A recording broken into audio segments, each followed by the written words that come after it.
اعوذ باللہ من الشیطان الرجیم بسم اللہ الرحمن الرحیم رب اشرح لی صدری ویسر لی امری واحلل عقدۃ من لسانی یفقہوا قولی رب زدنی علما اللہم فقہنا فی الدین آمین یا رب العالمین۔ سورۃ البقرہ آیت نمبر 159 سے سٹارٹ کریں گے۔ کل کے لیسن کا ریکیپ تھوڑا سا لے لیتے ہیں جی۔ کل کے لیسن سے کیا بات یاد رہی آپ کو گھر جا کے؟ کوئی شیئر کرنا چاہے گا؟ کل کے لیسن سے کیا بات یاد رہی؟ کیا یاد رہی؟ شکر گزار بندوں میں شامل ہونا ہے۔ وَاشْكُرُوا لِي وَلَا تَكْفُرُونَ، اللہ کی ناشکری نہیں کرنی۔ اور کیا بات یاد رہی؟ الحمدللہ ہم اللہ کا جتنا ذکر کریں گے اللہ تعالیٰ بھی ہمارا اس سے بہتر مجلس میں ذکر کریں گے۔ تو پھر ہم نے ذکر کرنے کی کوشش کی، اور جب ذکر کیا اس ٹائم پہ تھوڑی سی یہ بات ذہن میں آئی کہ اللہ کے رسول صلی اللہ علیہ وسلم نے کیا فرمایا کہ اللہ تعالیٰ اس سے بہتر مجلس میں اپنے بندے کا ذکر کرتا ہے، فرشتوں کی مجلس میں۔ ہم تو ذکر کر رہے ہیں تو اللہ تعالیٰ ہمارا کہاں ذکر کر رہا ہوگا؟ ٹھیک ہے، اس کو بھی تھوڑا سا مائنڈ میں رکھا کریں جب بھی ذکر کریں، ٹھیک ہے۔ اور کیا بات یاد رہی؟ فَاسْتَبِقُوا الْخَيْرَاتِ، بارک اللہ فیک۔ یہ کل کے لیسن کا مڈ پوائنٹ تھا کہ نیکیوں میں بڑھنا ہے آگے۔ تو نیکیوں میں بڑھنے کی پھر ہم نے انشاءاللہ کل بھی کوشش کی ہوگی آپ لوگوں نے، لیکن یہ کسی ایک دن کا ٹارگیٹ نہیں ہے کہ آج کرنا ہے، یہ ہر روز کا ٹارگیٹ ہے۔ اور اس سے کیا بات یاد رہی؟ مجھے بھی یہ فَاسْتَبِقُوا الْخَيْرَاتِ بار بار یاد آتا رہا کہ ہم نے اس میں اللہ تعالیٰ کیا کہہ رہے ہیں کہ جہاں کہیں بھی ہو تمہیں اللہ تعالیٰ اپنے پاس جمع کر لے گا۔ یعنی ہم سمجھتے ہیں نا کہ نیکی جو ہے وہ صرف ان لوگوں کے ساتھ کی جا سکتی ہے جو صرف ہمارے قریب ہیں۔ آپ کبھی سفر میں ہوتے ہیں، آپ کبھی کسی ایسے سچویشن میں ہوتے ہیں جہاں پہ بالکل ان نون لوگ آپ کے ساتھ بیٹھ جاتے ہیں آ کے، تو کیا کسی سواری پہ جو سفر کر رہا ہوتا ہے، جو ہمارا مسافر ساتھی ہوتا ہے، اس کا بھی کوئی ہم پہ حق ہوتا ہے؟ اس کے ساتھ بھی کیا کوئی نیکی کی جا سکتی ہے؟ کی جا سکتی ہے نا۔ تو جو فَاسْتَبِقُوا الْخَيْرَاتِ والا ذہن والا بندہ ہوتا ہے نا، وہ پھر جگہ جگہ جہاں بھی جاتا ہے نا، اس کو ہوتا ہے کہ میں نے اس کے ساتھ بھی نیکی کرنی ہے، یعنی اس کی ایک پرسنالٹی بن جاتی ہے۔ آپ کہتے ہیں نا کئی بار ایک شخص جو ہے وہ ساتھ آ کے بیٹھتا ہے تو اکثر لوگ ہاسپٹلز میں ہوتے ہیں اور صرف آ کے پاس بیٹھ کے تسلی دے دیتے ہیں، ہمیں جانتے نہیں ہوتے وہ۔ تو وہ کام کرنا ہے جس میں فَاسْتَبِقُوا الْخَيْرَاتِ کا عنصر شامل ہو جائے، یعنی ہر کام یہ سوچ کے کریں کہ یہاں پہ میں کیا نیکی کر سکتی ہوں، اس کے ساتھ کیا اچھائی کر سکتی ہوں، ٹھیک ہے۔ اور ایک ٹارگیٹ دیا تھا شادی شدہ حضرات کو کہ آپ نے کیا کرنا ہے، شوہر کے لیے شکر گزاری کرنی ہے جی۔ تو ٹارگیٹ پورا کیا آپ لوگوں نے؟ شوہر کے ساتھ شکر گزاری کی، تھینک یو کیا ان کا۔ انشاءاللہ یہ ایک دن کا معاملہ نہیں کرنا انشاءاللہ، لیکن عقل کے لیے خاص طور پہ ٹارگیٹ اس لیے تھا کہ وَاشْكُرُوا لِي کی بات آئی تھی، تو جہاں جہاں بھی شکر کی بات آئے گی آپ نے صرف اللہ تعالیٰ کے شکر کو یاد نہیں رکھنا، بلکہ کیا یاد رکھنا ہے کہ انسان جتنے بھی ہیں، اگر انسان اللہ تعالیٰ کا شکریہ ادا کرتا ہے تو وہ مائل ہوتا ہے کہ وہ لوگوں کا بھی شکریہ ادا کرے، اور جو لوگوں کے شکریہ پہ مائل نہیں ہوتا، ان کا احسان نہیں مانتا، تو ایک ٹائم آتا ہے کہ وہ اللہ کے شکر سے بھی جاتا ہے، پھر اس کو یہ لگتا ہے کہ یہ تو میرا حق تھا۔ جیسے ہم انسانوں کا شکر کب نہیں کرتے؟ جب ہمیں لگتا ہے یہ تو میرا حق تھا، بحیثیت بیوی بحیثیت بیٹی ہم اپنے والدین کا شکریہ نہیں کرتے، یہ تو میرا حق ہے، مجھے میری فیس دے رہے ہیں سارا کچھ، ہاں ٹھیک ہے۔ تو یہی جو فار گرانٹیڈ چیزوں کو لینا ہے یہ ہم اللہ کے ساتھ بھی کرنا شروع کر دیتے ہیں کہ یہ تو میرا حق ہے، اس میں کیا ہے، اللہ نے آنکھیں دی ہیں تو کیا ہے، تو سب کے پاس ہوتی ہیں آنکھیں، ٹھیک ہے، لیکن ہم اس جو نعمت ہے اس کو ایڈمٹ کرنا چھوڑ دیتے ہیں۔ اس لیے نبی صلی اللہ علیہ وسلم نے فرمایا کہ جو بندوں کا شکریہ ادا نہیں کرتا وہ اپنے رب کا شکریہ بھی نہیں ادا کرتا، کیونکہ پھر اس کے اندر یہ ہیبٹ ڈیولپ ہو جاتی ہے کہ ہر چیز کو فار گرانٹیڈ لینا، یہ تو میرا حق ہے، یہ تو سب کو ملتی ہے، اس میں کون سی نئی بات ہے۔ لیکن جب ایڈمٹ کرتے ہیں ہم اس چیز کو تو اس کی اہمیت بڑھ جاتی ہے، اس کی ویلیو بڑھ جاتی ہے، ٹھیک ہے۔ اور شکر گزاری میں کیا آتا ہے، یہ میں اس کو دوبارہ اس لیے ڈسکس کر رہی ہوں کہ کچھ باتیں اس میں سے رہ گئی تھیں۔ شکر گزاری میں یہ چیز آتی ہے خاص طور پہ اللہ کی شکر گزاری میں کہ جب آپ کسی نعمت کا شکر ادا کرتے ہیں تو شکر گزاری کا عملی اظہار یہ ہے کہ اس کو صحیح جگہ پہ استعمال کرنا، ٹھیک ہے۔ جیسے آپ اپنی صحت کا شکر ادا کرتے ہیں کہ اللہ تعالیٰ تیرا شکر ہے تو نے مجھے صحت دی ہے، اب اس کا صحیح استعمال کیا ہے کہ ہم اس کو وہاں استعمال کریں جہاں اللہ تعالیٰ نے ہمیں لگانے کا کہا ہے۔ جیسے صحت ہے تو ہم روزہ رکھیں، صحت ہے تو نماز پڑھیں، صحت ہے تو اللہ کی راہ میں وقت لگائیں۔ مال کا شکر کیا ہے؟ مال کا شکر یہ ہے کہ اس کو اللہ کی راہ میں لگایا جائے۔ اگر آپ اپنے وقت کا شکر ادا کرتے ہیں تو اپنے وقت کو اللہ کی راہ میں لگانا، اپنی آنکھوں کا شکر ادا کرتے ہیں تو اپنی آنکھوں سے کیا کرنا، وہ کام کرنا جو اللہ کو پسند ہے، اور ان کاموں سے رک جانا جو اللہ تعالیٰ کو پسند نہیں ہے، ٹھیک ہے۔ تو شکر گزاری میں ایک تو زبان سے شکر آتا ہے کہ آپ اس پہ اللہ کا شکر ادا کریں یا بندوں کا شکر ادا کریں، اور زبان سے آگے جو شکر ہے وہ کیا ہے؟ اپنے جسم سے اس کا شکر. جی، ایک شکر گزاری ہوتی ہے دل کی شکر گزاری، دل میں خیال آ جانا کہ اللہ تعالیٰ نے الحمدللہ بہت نوازا ہے. پھر اس کے آگے کا لیول ہے کہ آپ زبان سے شکر ادا کریں کہ الحمدللہ کہیں، اور پھر اس بات کو ایڈمٹ کریں کہ ہاں اللہ تعالیٰ نے بہت نوازا ہے، اللہ تعالیٰ نے یہ نعمت بھی دی ہے، اللہ تعالیٰ نے بہت ساروں سے رزق میں بڑھائی دی ہے، اللہ تعالیٰ نے بہت ساروں سے صحت میں بڑھائی دی ہے. ٹھیک ہے. اور تیسرا کیا ہے کہ اب اس نعمت کو اللہ کے راستے میں استعمال بھی کریں. یہ ہوتا ہے جسم سے شکر. ٹھیک ہے. چلیں آگے چلتے ہیں. آیت نمبر 159. ان الذین یکتمون ما انزلنا من البینات والہدی من بعد ما بیناہ للناس فی الکتاب اولئک یلعنہم اللہ ویلعنہم اللائنون. بے شک وہ لوگ جو چھپاتے ہیں اسے جو نازل کیا ہم نے واضح نشانیوں میں سے اور ہدایت میں سے، بعد اس کے جو واضح کر دیا ہم نے اسے لوگوں کے لیے کتاب میں. یہی وہ لوگ ہیں لعنت کرتا ہے ان پر اللہ اور لعنت کرتے ہیں ان پر لعنت کرنے والے. تو جو چھپاتے ہیں اللہ تعالیٰ کی طرف سے نازل کردہ واضح نشانیوں کو، یعنی ان کے پاس پہلے کتاب آ گئی ہے تو وہ نبی صلی اللہ علیہ وسلم کی نشانیاں چھپا رہے ہیں، یہود کی بات ہو رہی ہے، یا پھر آج کے دور کے انسان جو اللہ نے نازل کیا ہے حق میں سے صحیح بات، اس کو چھپا کر اپنے مطلب کی بات لوگوں کو بتانا کہ لوگ ہم سے جڑے رہیں بس. ٹھیک ہے. اور ہمارے تک ہی رہیں، اور ان کو اصل کتاب کی طرف گائیڈ نہ کرنا کہ قرآن کے اندر یہ بات آئی ہے اور قرآن کے اندر یہ نصیحت آئی ہے. اِلَّا الَّذِينَ تَابُوا وَأَصْلَحُوا وَبَيَّنُوا فَأُولَٰئِكَ أَتُوبُ عَلَيْهِمْ وَأَنَا التَّوَّابُ الرَّحِيمُ. اب اللہ تعالیٰ نے توبہ کا دروازہ ہر جگہ پہ کھلا رکھا ہے. اگر تم سے بحیثیت یہود یہ غلطی ہوئی ہے، ان کے لیے بھی یہ دروازہ کھلا تھا، اور ہمارے لیے بھی دروازہ کھلا ہے کہ اگر یہ غلطی ہو چکی ہے کہ ہم نے اللہ تعالیٰ کی کسی آیت کو چھپایا ہے یا گواہی کو چھپایا ہے یا جھوٹ بول گئے کسی ایسی جگہ پہ جہاں پر اللہ کی بات کو اپنی بات کہہ کے پیش کر دی ہے، تو کیا کریں؟ توبہ کر لیں. سوائے ان کے جنہوں نے توبہ کی اور اصلاح کی اور واضح کر دیا یعنی بات کو، تو یہی وہ لوگ ہیں کہ میں مہربان ہوتا ہوں ان پر، اور میں بہت توبہ قبول کرنے والا نہایت رحم کرنے والا ہوں. ان الذین کفروا وماتوا وهم کفار اولئک علیہم لعنۃ اللہ والملائکۃ والناس اجمعین. بے شک وہ جنہوں نے کفر کیا اور وہ مر گئے اس حال میں کہ وہ کافر تھے، تو یہی وہ لوگ ہیں ان پر اللہ کی لعنت ہے، فرشتوں کی اور تمام انسانوں کی بھی لعنت ہے.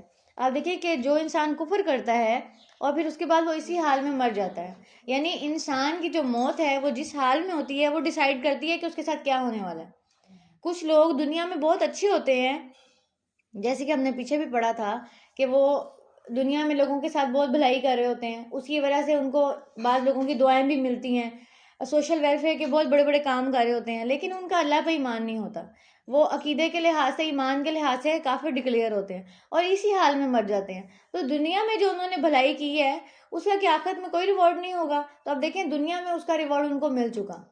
اس پہ ہم پہلے بات کر چکے ہیں نا کہ اخلاص کا ہونا اور نیت کا ہونا. کیونکہ اس کے بارے میں اللہ تعالیٰ قرآن مجید میں فرماتے ہیں وَالْعَصْرِ إِنَّ الْإِنسَانَ لَفِي خُسْرٍ إِلَّا الَّذِينَ آمَنُوا وَعَمِلُوا الصَّالِحَاتِ وَتَوَاصَوْا بِالْحَقِّ وَتَوَاصَوْا بِالصَّبْرِ. 4 کرائٹیریا ہیں، ان کرائٹیریا پر پورے اتریں گے تو ہی خسارے سے باہر آئیں گے آخرت کے. ٹھیک ہے. اور اس میں کیا ہے؟ سب سے پہلا آمنوا وعملوا الصالحات. ٹھیک ہے. تو اگر عملوا الصالحات ہے لیکن آمنوا نہیں ہے تو ایک کرائٹیریا پورا نہیں ہوتا. ٹھیک ہے. پھر وتواصوا بالحق وتواصوا بالصبر نہیں ہے، صرف ایمان اور عمل صالح ہے، اور جب حق کی بات آئے اس پہ جمتے نہیں ہیں، اور جب صبر کی بات آئے تو اس پہ صبر نہیں کرتے، تو بھی کرائٹیریا پورا نہیں ہے. ٹھیک ہے. تو ہمارا ایمان ہم سے یہ ڈیمانڈ کرتا ہے کہ عمل صالح تو کریں لیکن ساتھ ساتھ وہ بھی کریں وتواصوا بالحق اور وتواصوا بالصبر. تو یہاں پہ بات ہو رہی ہے کہ جو اسی حال میں مر جائیں، اب چاہے تو دنیا میں ان تک میسج پہنچا، انہوں نے اس کا انکار کیا، کفر ہو گئے، یا پھر ان تک میسج ہی نہیں پہنچا. ٹھیک ہے. یہ اللہ تعالیٰ بہتر جانتے ہیں. لیکن کفر والی حالت میں ہی موت ہو گئی، اور تو ہم ان کے لیے زندگی میں تو ہدایت کی دعا کر سکتے ہیں، لیکن ان کے مرنے کے بعد ان کے لیے بخشش کی دعا نہیں کر سکتے، ریسٹ ان پیس نہیں کہہ سکتے. یعنی وہ تھے تو بائے اپنے عقیدے کے کافر ہی تھے نا، تو ہم ان کے لیے بخشش کی دعا نہیں کر سکتے کہ اللہ تعالیٰ ان کے حال پہ رحم کرے، نہیں کہہ سکتے. ٹھیک ہے. دنیا میں اگر وہ موجود ہیں، زندگی میں وہ موجود ہیں، تو ہم ان کے لیے ہدایت کی دعا کر سکتے ہیں کہ اللہ تعالیٰ اس شخص کو ہدایت نصیب فرما. ٹھیک ہے، یعنی یہ اگر اتنا ڈیسنٹ شخص ہے لیکن مسلم نہیں ہے، اللہ تعالیٰ اس کو اسلام کی توفیق بھی دے تاکہ یہ آخرت کا خسارہ نہ اٹھائے. ٹھیک ہے، خالدین فیہا لا یخفف عنہم العذاب ولا هم ینظرون، اور وہ اس میں ہمیشہ رہیں گے اور ان سے عذاب ہلکا نہ کیا جائے گا اور نہ ہی وہ مہلت دیے جائیں گے. وَإِلَٰهُكُمْ إِلَٰهٌ وَاحِدٌ لَا إِلَٰهَ إِلَّا هُوَ الرَّحْمَٰنُ الرَّحِيمُ، اور الہ تمہارا ایک ہی الہ ہے اور نہیں کوئی الہ مگر وہی جو بہت مہربان اور نہایت رحم کرنے والا ہے. اب اللہ کی توحید کی گواہی دینے کے لیے آیت بالکل ایگزیکٹ ہے کہ اللہ تعالیٰ واحد ہے، کسی بھی شرک سے پاک ہے، کسی بھی طرح کی بت پرستی اور کسی بھی طرح کی ایسے چیز سے پاک ہے کہ اس کی اولاد ہے یا کچھ اور اللہ تعالیٰ نے یہاں پہ اپنے نام الرحمن کو استعمال کیا. اور جو مشرکین مکہ تھے وہ اللہ کے نام الرحمن کو نہیں مانتے تھے. ٹھیک ہے، اسی لیے جب صلح حدیبیہ کا معاہدہ ہوا تو وہاں پہ بسم اللہ الرحمن الرحیم لکھی گئی، تو انہوں نے کہا اس معاہدے میں سے بسم اللہ ہٹاؤ، تمہارا مسئلہ ہی یہی ہے کہ ہم مانتے نہیں ہیں تمہارے رحمان خدا کو، مانتے نہیں ہیں، ہم تو مانتے ہیں کہ ایک خدا ہے اور اس کے ساتھ یہ سارے شریک ہیں. ٹھیک ہے، تو نبی صلی اللہ علیہ وسلم نے مصلحت کے تحت وہاں پر حضرت علی سے کہا کہ مٹا دیں، اور حضرت علی نے کہا میں نہیں مٹا سکتا. تو نبی صلی اللہ علیہ وسلم نے فرمایا کہاں لکھی ہوئی ہے؟ پڑھے لکھے نہیں تھے نا، سارا معاہدہ لکھا ہوا تھا. انہوں نے کہا یہ لکھی ہوئی، تو انہوں نے انک تھی جیسے کہہ لیں کہ اس کو جو ہے وہ رب کر دیا وہاں پہ، کس وجہ سے کہ یہ معاہدہ رک نہ جائے یہاں پر، یعنی مصلحت کے تحت. ٹھیک ہے، اور اللہ کے الرحمن نام کی یہاں پہ بات ہوئی ہے کہ اللہ کی صفت جو ہے وہ سب سے خوبصورت کیا ہے؟ الرحمن الرحیم، جو بہت مہربان ہے، نہایت رحم کرنے والا ہے. اور اس کی رحمت کہاں کہاں نظر آتی ہے ہمیں ذرا دیکھیں اگلی آیت میں. ان فی خلق السماوات والارض واختلاف اللیل والنہار والفلک التی تجری فی البحر. ابھی ایک ایک کر کے میں ان آیات کو، اس چیز کو ڈسکس کرتی ہوں. نمبر 1، اللہ تعالیٰ کہہ رہے ہیں کہ آسمان اور زمین کے پیدا کرنے میں. نمبر 2، رات اور دن کے اختلاف میں. والفلک التی تجری فی البحر بما ینفع الناس، اور ان کشتیوں میں جو سمندر میں چلتی ہیں اور اس کے ساتھ لوگوں کا نفع جڑا ہوتا ہے. وما انزل اللہ من السماء من ماء فاحیا به الارض بعد موتها، اور وہ جو نازل کیا اللہ نے آسمان سے پانی، پھر اس کے ساتھ زندہ کیا زمین کو اس کی موت کے بعد. وبث فیہا من کل دابہ، اور اسی کے ذریعے ہر قسم کی جاندار مخلوق کو پھیلا دیا. وتصریف الریاح، اور پھیرنے میں ہواؤں کے. والسحاب المسخر، اور بادلوں میں جو مسخر کیے گئے ہیں. بین السماء والارض، درمیان زمین آسمان کے. لآیات، البتہ نشانیاں ہیں. یعنی پوری جو آیت کی ایک لفظ میں سمری ہے وہ کیا ہے کہ یہ اللہ کی نشانیاں ہیں. لآیات، یہ نشانیاں ہیں. لقوم یعقلون، لیکن کس قوم کے لیے؟ جو عقل سے کام لیتی ہے اور جو اندھی بن کے رہتی ہے. ان ساری نشانیوں کو فور گرانٹیڈ سمجھتی ہے. آسمان زمین، ہاں جی ٹھیک ہے، آسمان زمین ساری دنیا کے ہیں نہیں، آسمان زمین ہمارے لیے کوئی خاص ہے، لیکن لقوم یعقلون نہیں ایسے کہتے. ان کے لیے اس میں نشانی ہوتی ہے کہ زمین کی اور آسمان کی پیدائش کیسے ہوئی. آپ دیکھیں زمین اور آسمان جو اللہ تعالیٰ نے چھت اور فرش بنائے ہیں، ان کی کتنے عرصے سے پیدائش ہوئی ہے، پھر بھی آپ اس میں کوئی ٹیڑھ دیکھتے ہیں؟ کوئی سوراخ ہو گیا ہو، کوئی جو ہے وہ اس میں کریکس آ گئے ہو، لگے ابھی گرنے لگی ہمارے اوپر؟ نہیں. تو پھر کیسی خوبصورت، کیسی جامع اور کیسی پرفیکٹ تخلیق کی ہے اللہ تعالیٰ نے آسمان اور زمین کی. اور زمین کی تخلیق میں آپ دیکھیں کہ زمین کی تخلیق ایسے نہیں ہے کہ جسٹ اللہ تعالیٰ نے زمین کو مٹی سے بھر دی ہے، بلکہ آپ زمین کھودیں گے اندر سے کیا نکلے گا؟ کوئی نہ کچھ ذخیرہ، پانی، سونا، نمک، بہت سارے ذخائر اللہ نے زمین کے اندر رکھ دیے. کہ آپ اس زمین کی تخلیق پہ غور کریں تو زمین ایسی نہیں ہے بلکہ ملٹی فنکشنل ہے، جگہ جگہ سے مختلف چیزیں نکل رہی ہیں. تو آپ دیکھیں ایسے نہیں کہہ سکتے کہ ساری زمین کے نیچے اللہ تعالیٰ نے ایک ہی وہ فلنگ کر دی ہے اور پھر اس کے اوپر مٹی ڈال دی. نہیں، لیئرز. جی، ہم جب کوئی ایسا آپ سمجھ لیں، کوئی اس کو امیجن کر لیں کہ آپ کیک بناتے ہیں تو آپ وقت بچانے کے لیے کیا کرتے ہیں؟ ایک جیسی فلنگ لگاتے ہیں اور اوپر رکھتے ہیں اور اوپر بس کریم لگاتے ہیں اور کیک تیار ہو گیا. اور اگر آپ ایسا کوئی پیزا یا کیک لینے جائیں جس میں سارے فلیورز ہوں، وہ مہنگا ملتا ہے. 4 سیزن پیزا یا کچھ ایسا کیک جس میں ایک ایک بائٹ کے اندر آپ کو مختلف چنکس آئیں، اور ادھر سے کھائیں تو کچھ اور ہو، تو ادھر سے کھائیں تو کچھ اور ہو، تو آپ یہ کہیں گے جی یہ بڑا مہنگا کیک ہے، اس میں تو بڑی فیلنگ ہوئی ہوئی ہے. ٹھیک ہے. اور ہم زمین کو کتنی ہمارے لیے مسخر کر دی گئی ہے. ہم جیسے مرضی اس کو کھودتے ہیں, جیسے مرضی اس کے ساتھ کرتے ہیں. کوئی نہیں ہمارے ساتھ یہ کرتی کہ میں نے نہیں کھودنا اور جاؤ کہیں اور جا کے کھودو, ٹھیک ہے. اور اکڑتی نہیں ہے تو کیسے بچھا دی ہے, کیسے اس کو ہمارے نیچے مسخر کر دیا ہمارے لیے کہ ہم جہاں سے چاہیں مرضی اس کو کھود کے اس کے اندر سارے کام کر لیتے ہیں, دبا دیتے ہیں, نکال لیتے ہیں, ٹھیک ہے. تو اس کی تخلیق میں بہت بڑی نشانی ہے. پھر اگلی نشانی کیا ہے؟ واختلاف اللیل والنہار, اور دن اور رات کے اختلاف میں, دن اور رات کے بدلنے میں ہمارے لیے نشانی ہے. ٹھیک ہے, دن اور رات کے بدلنے میں کیا نشانی ہے تھوڑی سی دیکھ لیں جی. دن اور رات کیسے بدلتے ہیں؟ ایک تو اس میں یہ نشانی ہے کہ اگر آپ لوگوں نے اس کے بارے میں تھوڑا سا پڑھا ہو کبھی کہ دن کیسے آتا ہے اور رات کیسے آتی ہے. زمین گھومتی ہے, زمین ایک بال کی طرح ہے, زمین گھومتی ہے اور جو حصہ سورج کے سامنے آ جاتا ہے وہاں دن ہو جاتا ہے, وہاں ان ملکوں میں دن ہو جاتا ہے, اور جو پیچھے چلے جاتے ہیں ان میں رات ہو جاتی ہے. پھر جب زمین پھر گھومتی ہے تو پھر رات آ جاتی ہے اور دن چلا جاتا ہے. تو آپ لوگ رولنگ پوزیشن میں, پھر کیسی بڑی نشانی ہے اللہ تعالیٰ کی کہ زمین رول ہو رہی ہے, زمین گھوم رہی ہے, زمین سورج کے گرد گھوم رہی ہے, آپ نہیں گھوم رہے, میں اور آپ نہیں گھوم رہے, ہم تو بڑے سٹل بیٹھے ہوئے ہیں اس کے اوپر. تو کیسی نشانی ہے اس کے اندر کہ اللہ تعالیٰ نے کیسے اس کو, اور ایک رولنگ پوزیشن میں ہونا کبھی ایک ایسی چیز ہے کہ بال کوئی رولنگ پوزیشن میں ہو اور پھر سٹل بھی ہو اس پہ بیٹھی ہوئی کوئی چیز, ایسا کبھی بھی نہیں ہوتا. اللہ تعالیٰ نے گریوٹی رکھی, اسی لیے پیچھے کہا نا ان فی خلق السماوات والارض, اس زمین کی پیدائش میں اللہ تعالیٰ نے گریوٹی کتنی رکھی ہے, ٹھیک ہے. اور پھر دن اور رات کے بدلنے میں ایک نشانی یہ بھی ہے کہ انسان کبھی بھی یہ نہ سوچے کہ مشکل آئی ہے تو ہمیشہ رہے گی اور خوشی آئی ہے تو ہمیشہ رہے گی. جیسے دن رات میں بدل جاتا ہے, رات دن میں بدل جاتی ہے, ویسے یہ اختلاف تو چلتا ہی رہے گا, ٹھیک ہے. یعنی یہ اللہ کی نشانیاں بھی ہیں, اور ان نشانیوں سے اگر آپ تدبر کی نشانیاں لیں, اپنی زندگی سے ریلیٹڈ نشانیاں لیں, تو بھی آپ کو اس میں بہت کچھ ملے گا. پھر اگلی نشانی کیا ہے؟ والفلک التی تجری فی البحر بما ينفع الناس وما نہیں, اگلی نشانی ہے یہ, اور کشتیوں میں سے وہ ہے جو چلتی ہے پانی میں, سمندر میں, اور نفع دیتی ہے لوگوں کو. تو کیا نفع دیتی ہے لوگوں کو کشتیاں؟ شاباش, تجارت اس کے ذریعے ہوتی ہے, شپنگ ہوتی ہے, اور جتنا وزن ایک شپ اٹھا لیتی ہے اتنا وزن کوئی جہاز اٹھا پاتا ہے, اتنا وزن کوئی روڈ اٹھا پاتی ہے.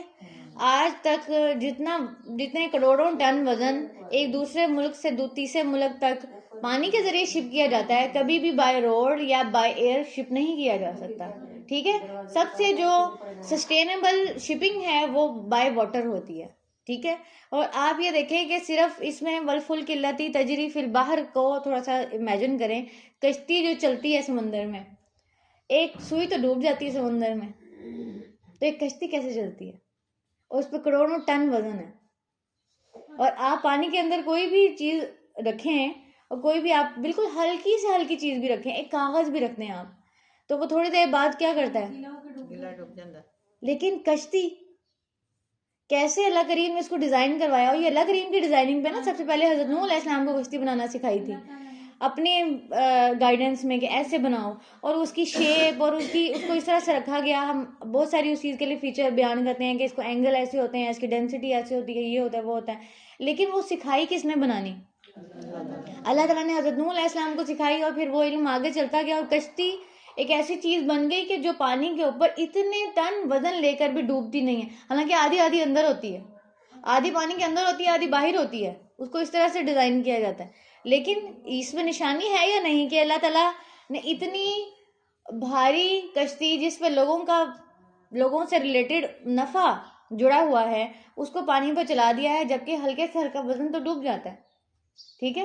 تو اس میں بہت بڑی نشانی ہے اللہ تعالیٰ کی. پھر آگے دیکھیں, وما انزل اللہ من السماء من ماء فاحیا بالارض بعد موتها, آسمان سے پانی اتارا جس سے مردہ زمین کو زندہ کیا, اور اسی کے ساتھ ہر قسم کی جاندار مخلوق کو زمین میں پھیلا دیا.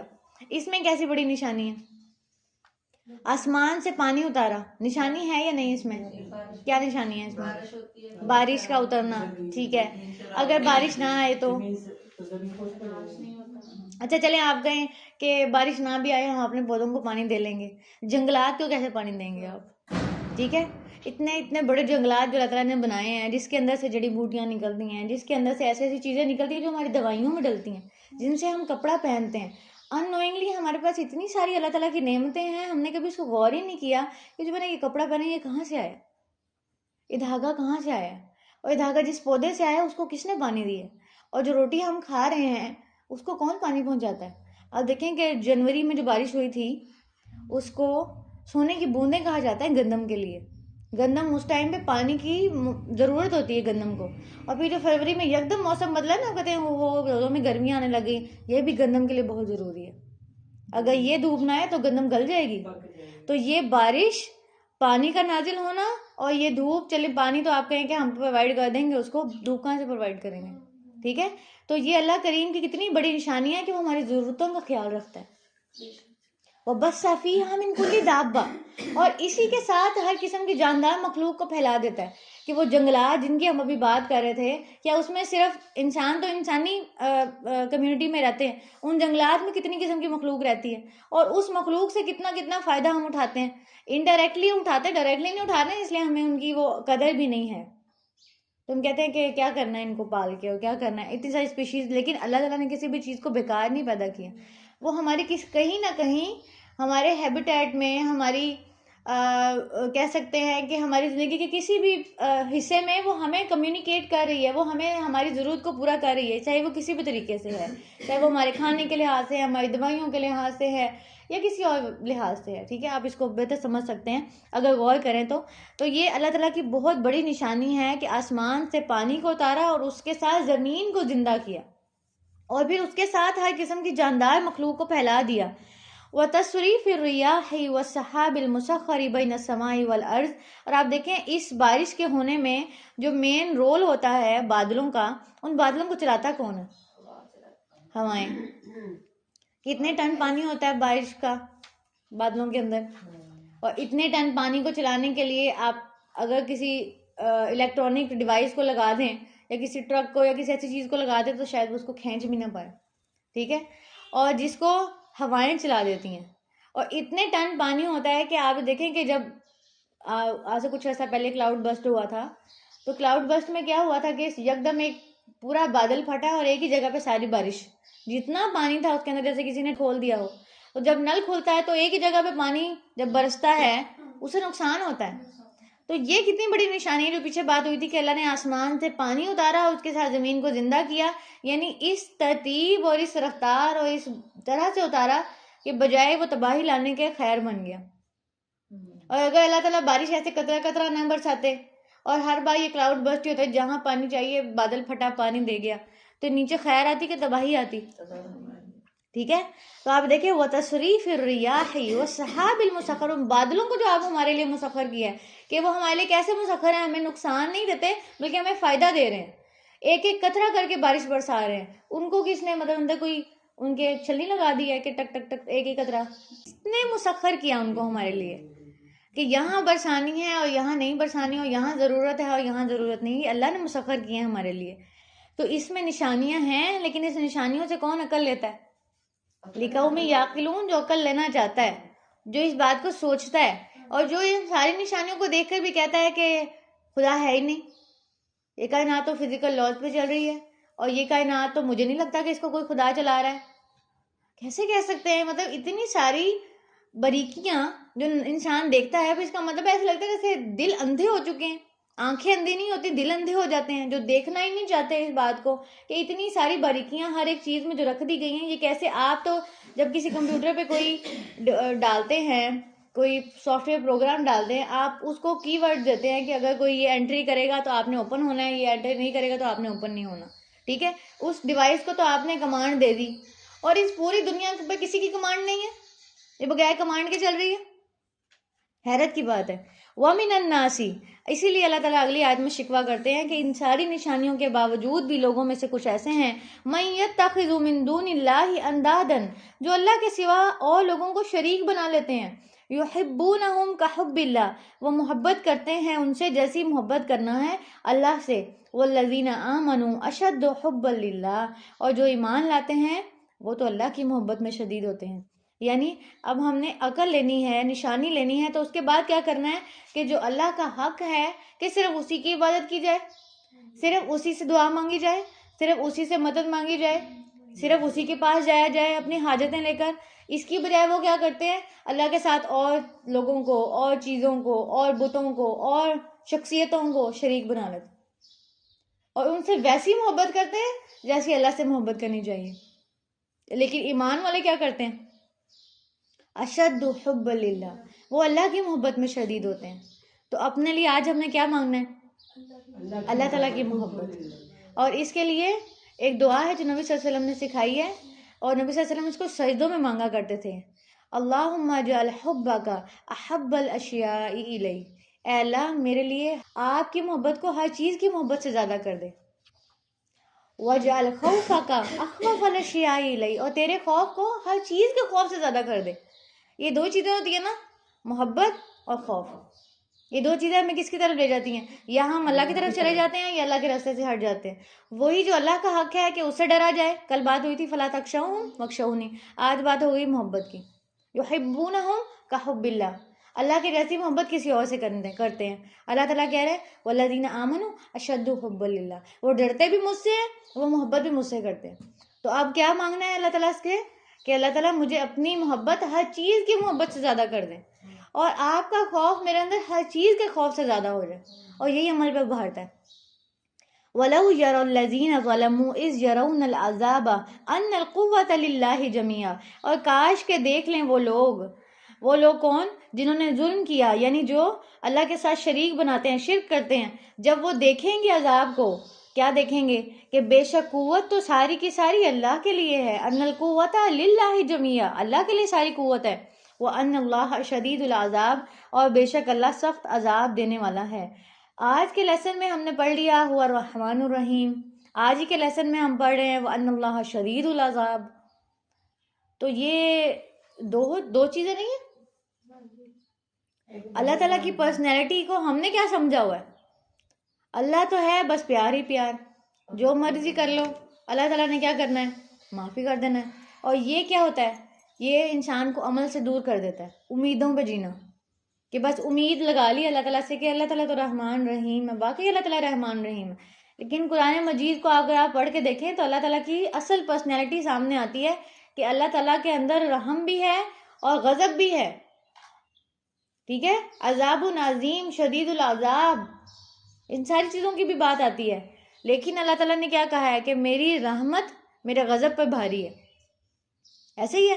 تو جو لوگ عمل کرتے ہیں ان پہ اللہ تعالیٰ غضب کرنے کی بجائے رحمت کریں گے. اور جو صرف امیدوں پہ جیتے ہیں کہ اور اس امیدوں پہ جینے کی وجہ سے گناہوں میں آگے بڑھتے جاتے ہیں، یعنی گناہ سے نہیں پیچھے ہٹتے، اور اس گناہ کو کر کے کیا سمجھتے ہیں اللہ تعالیٰ معاف کرے گا.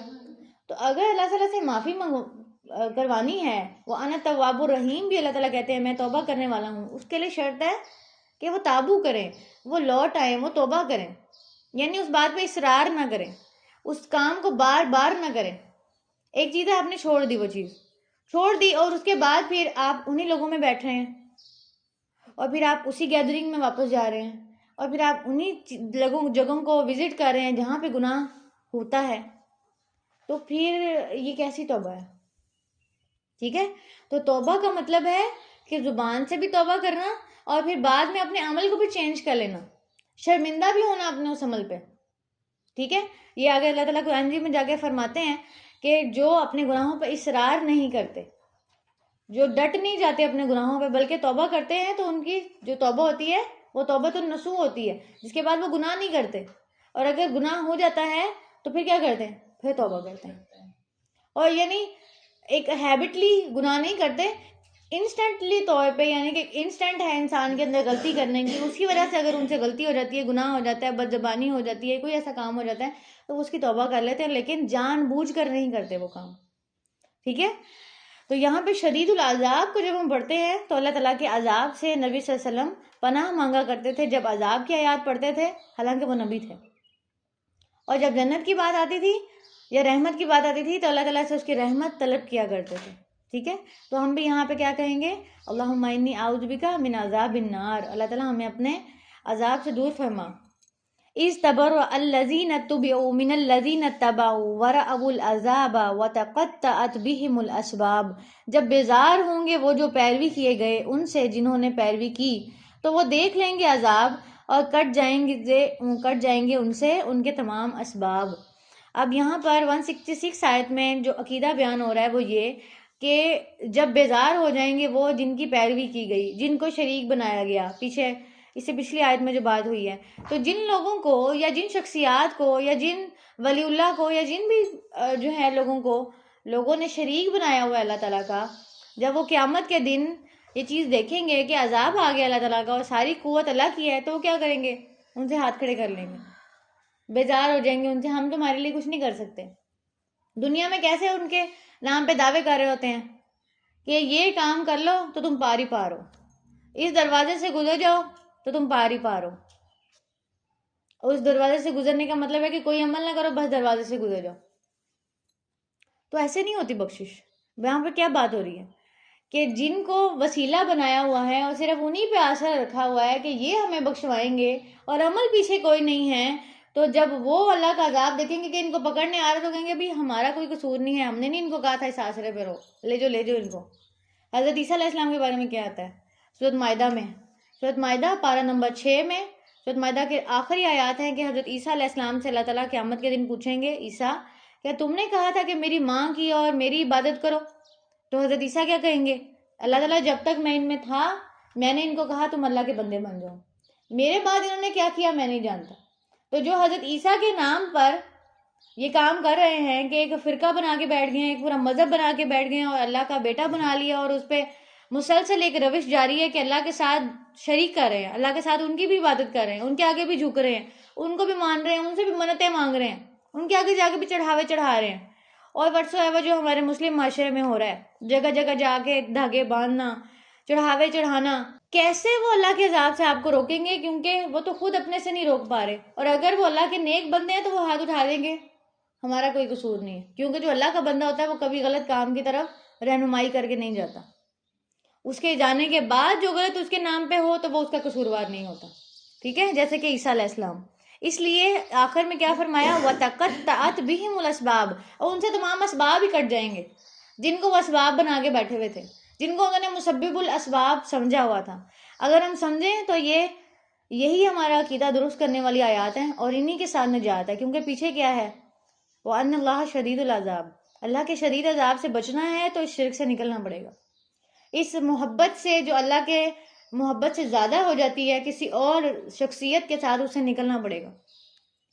وَقَالَ الَّذِينَ اتَّبَعُوا، تو کہیں گے وہ جنہوں نے پیروی کی، یعنی کہ جو ساری عمر اسی بھول میں رہے، لَوْ أَنَّ لَنَا كَرَّةً فَنَتَبَرَّأَ مِنْهُمْ، کاش کہ ہمارے لیے ہوتا ایک بار لوٹنا دنیا میں تو ہم بھی تم سے ایسے ہی بیزار ہو جاتے، کما تبرؤ منا، جیسے کہ تم ہم سے بیزار ہوئے ہو۔ اب دیکھیں، اب لوٹنا تو کوئی نہیں ہے نا، اس دن سے تو کوئی لوٹنا نہیں ہے، لیکن قیامت کے دن کی آیات قرآن مجید میں کیوں بتا دی گئیں کہ ایسے وہ کریں گے؟ تاکہ آج ہی نصیحت پالیں، آج ہی سمجھ لیں اس بات کو۔ جیسے ایک بچے کو رزلٹ ڈے کسی دوسرے کے رزلٹ ڈے پہ جا کے دکھا دیا جائے، دیکھو اس نے محنت نہیں کی تھی نا، دیکھو وہ پاس نہیں ہوا، اور اپنے رزلٹ ڈے کے لیے اس کو تیار کر دیا جائے، ٹھیک ہے، یعنی کسی کی مثال دے کر یا وہ حالات سنا کر اس کو تیار کیا جائے کہ وقت سے پہلے تیاری کر لو۔ تو ہمیں بھی یہ قیامت کی آیات جو سنا دی گئی یہ ہوئی نہیں ہے ابھی، لیکن یہ کیسے پتہ اللہ تعالیٰ کو یہ ہونی ہے؟ کیونکہ اللہ تعالیٰ العلیم ہے، وہ جانتا ہے شروع سے لے کر آخر تک کہ قیامت کے دن کس نے کیا گواہی پیش کرنی ہے، کس کا کیا انجام ہونا ہے، میرا آپ کا پہلے سے لکھا جا چکا ہے۔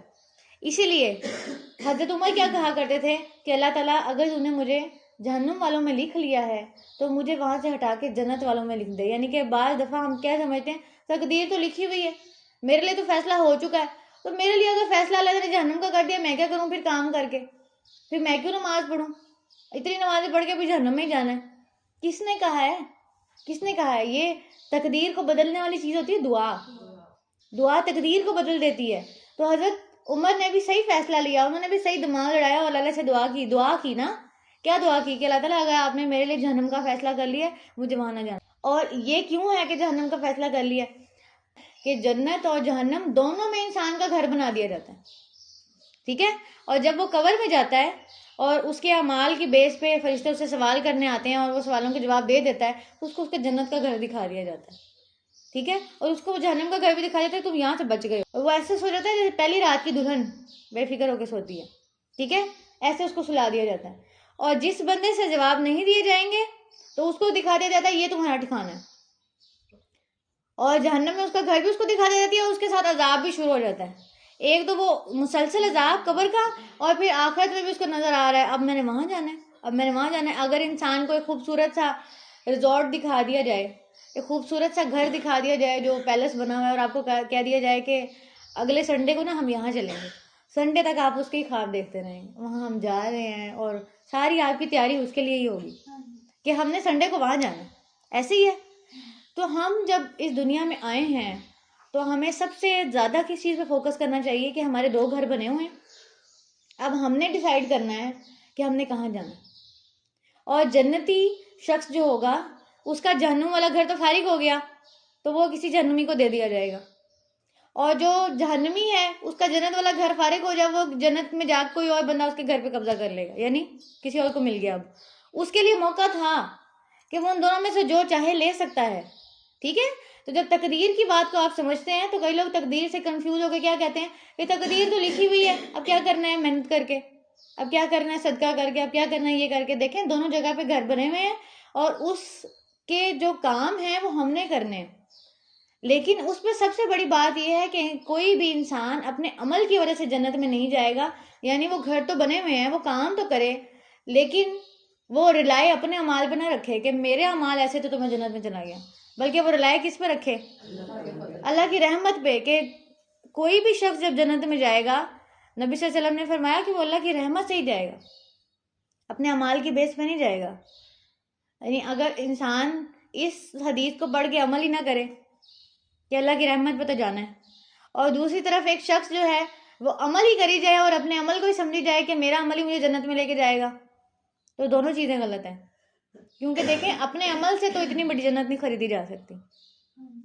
یعنی جتنے ہم عمل کرتے ہیں اور جتنے بھی ہم عمل کر لیں اس میں کوئی نہ کوئی نقص, کوئی نہ کوئی ہمارا کہیں نہ کہیں اپنے مال کو ضائع کر دینا یا ضائع نہ بھی کرنا, تو بھی وہ اتنی قیمت ادا نہیں کر سکتے جتنی ایک جنت کی وارثی قیمت ہے. ایک کوٹھی کی قیمت آپ دینے لگیں تو آپ کہتے ہیں کہ ساری لوگ مل کے زور لگائیں اور پھر جا کے ہم اپنا ایک گھر بنا سکیں. اور اگر آپ کے پاس بہت کچھ ہے, اس بہت کچھ سے بھی آپ کچھ اعلیٰ چیز خریدنا چاہیں تو بھی آپ کو کتنی پیمنٹ کرنی پڑتی ہے. ٹھیک ہے. ساحل سمندر پہ ایک گھر خریدنا اور شہر کے بھیڑ بھاڑ میں ایک گھر خریدنا برابر تو نہیں ہوتا. ٹھیک ہے.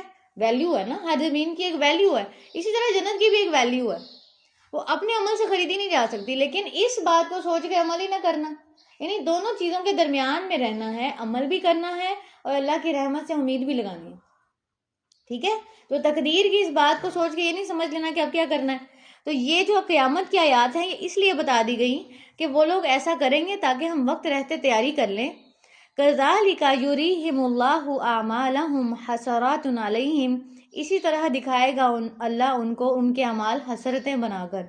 وما ہم بخارجین من النار, اور نہیں وہ نکلنے والے آگ سے. اللہم انی اعوذ بک من ذالک, اللہ تعالیٰ ہمیں اس سے محفوظ رکھے کہ ہم اس میں جائیں. اور جب بھی جہنم کی آیات پڑھیں تو اللہ تعالیٰ سے یہی دعا کریں کہ اللہ تعالیٰ ہمیں ان لوگوں میں شامل نہ کرنا. اللہم آتق رقابنا من النار, اللہم انی اعوذ بک من النار. آمین یا رب العالمین. سبحانک اللہم و بحمدک, اشہد ان لا الہ الا انت, استغفرک و اتوب الیک. السلام علیکم ورحمۃ اللہ وبرکاتہ.